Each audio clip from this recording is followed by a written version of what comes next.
With the full 18 hours of Nightreign and almost 3,000 hours on Elden Ring, I feel pretty confident that these are the biggest differences that Elden Ring veterans will want to know. So let's get into it.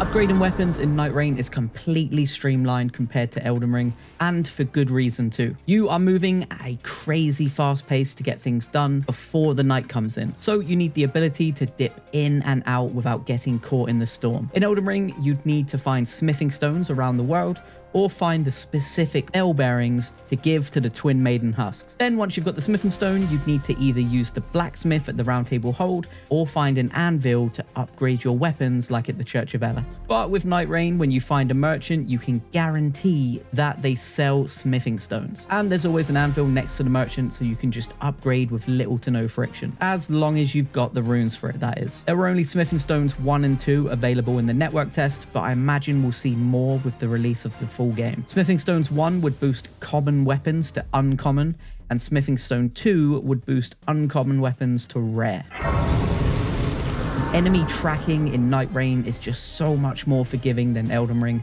The difference is night and day. For example, if you have the attention of a boss in Elden Ring and they wind up to do a big hit, if your friend hits them last minute, the boss will literally snap 180 degrees just to hit the friend with the charged attack. I'm not sure if you'd consider it better or worse, but in Nightreign, if a boss has charged up to hit you, once the attack is coming down, it's landing where it was intended. The enemies also feel a bit more forgiving when it comes to timing. Like, do you know how in Elden Ring they will target you the second you attempt to drink a flask, use an item, or even breathe? Well, in Nightreign, you can get away with doing a few actions, and the bosses seem to allow it. That's not to say that Nightreign is a lot easier or not as well optimized, but the fights are still incredibly tricky at times. And just like any Souls game, timing is key in the fights. But there's definitely a noticeable difference. And I think that might have something to do with appealing to more of the new people coming in who aren't quite diehard Souls fans.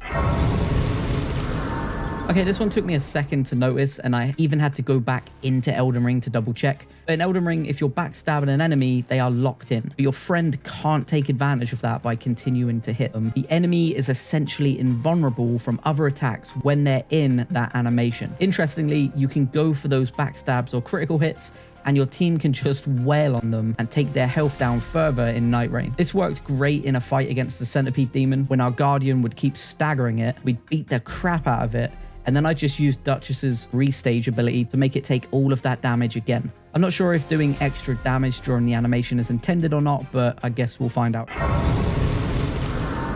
This one is huge. Now, in Elden Ring, you can pick up a weapon, and as long as it's in your hand or offhand, you get any buffs that that weapon might have. You can even two-hand a different weapon, but as long as the buffing weapon is in your active hand, it will still give you the buff, which is great, but it's not as good as the way Nightreign does it. Because of the small amount of bag space, you can pick up 6 weapons. 3 for your right, 3 for your left. And regardless of where they're located in your bag or whether you have them active in your hands, it doesn't matter. You will get every single buff. I was running Duchess for 80% of my time in Nightreign, and I still picked up staffs, big shields, and huge two-handed weapons because the buffs were too good to pass up on. I had a big two-handed axe in my inventory that gave me damage negation, like the cracked bubble tier, every time I landed successive attacks, which was all the time. And I didn't even touch the axe. So trust me, after you've decided on the weapons you're going to use for that game, just start filling your other slots with whatever passives you think will help you survive. It is crazy that you can run 6 different passive buffs just by looting.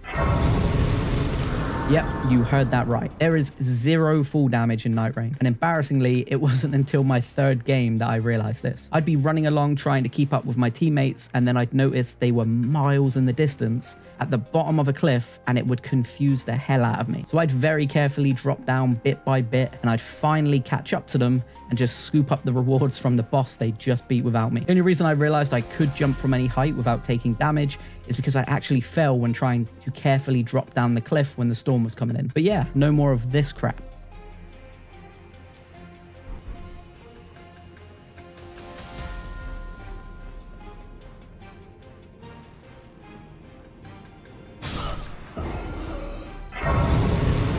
This is a big difference from Elden Ring if you're a controller player, but but the buttons have been swapped around and it's so much better. No more clawing your controller like a crab because you want to sprint and turn the camera at the same time. You now use the left stick and tap it to sprint, you know, like every other game in the world. I must admit though, it took me a few games to stop holding down circle when trying to run around a boss. I actually went to see if I could change my layout in Elden Ring after this, because after reaching max level and hitting new game 26, I deserve to not have to hold my controller like a crab. In the network test, at least, we don't have Torrent. I very much doubt we're going to get anything similar. There are designated points where you can hop on your bird to glide, but those only go in one direction pretty much. There are also spirit springs that you can jump in without a torrent, and there's also the new ability to wall jump, which gets you over fences or lower parts of a cliff. I think adding in a magic donkey, horse, cow like Torrent will completely change the pacing of the game. And it feels like everything has been carefully timed and crafted to make sure you and your team just about have the tools and resources when night comes. I could be wrong and maybe we'll get some cool horses with crazy cosmetics, but I imagine if they do that, they'd have to make everything harder to slow us down so we're not just galloping through every boss and reaching the night boss at max level with maxed out gear. Site of Grace is activated by a member of the team running by it, and you will all get a notification that it's been found. You can't sit at a Site of Grace anymore, but going near it will replenish your flasks. It will heal you, and as well as replenish your stamina, FP, and get rid of any debuffs. If you interact with the Site of Grace, you'll only get one screen, and that is the leveling screen. Something that most hardcore Souls or Elden Ring fans are not going to enjoy is you can't control exactly what you level. Once you get to the leveling screen, there are two buttons. One of them is to leave, and the other one is to level up. The levels will buff up a bit of everything, and that is predetermined by the type of class you are, but it's all good. You still get a considerable amount into each skill. If you decide you want to use a bunch of magic as a guardian, you still can, but your team will probably hate you though. The Evergaol is a weird one because we're all so used to these being a solo experience that tests your skills. No friends, no summons, just you and your weapon. They are now used as a portal to summon in the enemy. Just pop in a stone sword key and summon them in. Although the fundamental point of an Evergaol has been completely changed and I'm not a fan of it, there's no denying that it's a quick and easy way to get some levels, some good weapons, and a big passive buff. Not having to fight through mobs to get a boss killed does make it handy, but of course you've got to make sure you've got the stone sword key first. I'd love to see them implement some sort of solo aspect in these where you go one-on-one with the enemy, and maybe your teammates wait outside for you and have to fight mobs of the boss you're fighting. Then if you'll pull it off, you get some insane loot, like maybe a shackle for Margit or something. Kind of similar to how Nightreign's Site of Grace is basically the express version, Flasks are simplified. It's quick and you don't have to do much. In Elden Ring, to buff your Crimson Tier flask, you'd need to find a Church of Marika, grab the Sacred Tier, and then take it to a Site of Grace to upgrade it, or by finding a golden seed at the mini trees. But in Nightreign, you just need to find a church, interact with the item, and it'll do all the work. Your flasks now have an additional charge. There isn't currently a flask for FP, although if you're running the Recluse, she does have an ability that can gain it from enemies anyway. And the Wondrous Physic flask is technically still available, but you now have to find or buy separate Wondrous Physic flasks that have one of the abilities in, and it's a consumable with temporary effects. You can't swap out the tiers inside it, so don't bother buying one if you think you're going to be drinking it endlessly or swapping its effects. The most basic aspect of acquiring runes is still the same. You kill an enemy, you get their runes, but what has changed is how much you get. Beating one of these weird little zombie mob guys will get you 10 runes in Elden Ring. I was getting 260 runes for just one in Nightreign. Obviously the game wouldn't work if all the mobs only gave you 10 runes, but still, as an Elden Ring player, this did blow my mind. There's also ways you can buff the amount of runes you get. Of course, there are golden pickled foul feet, which will boost the rune acquisition by 25%.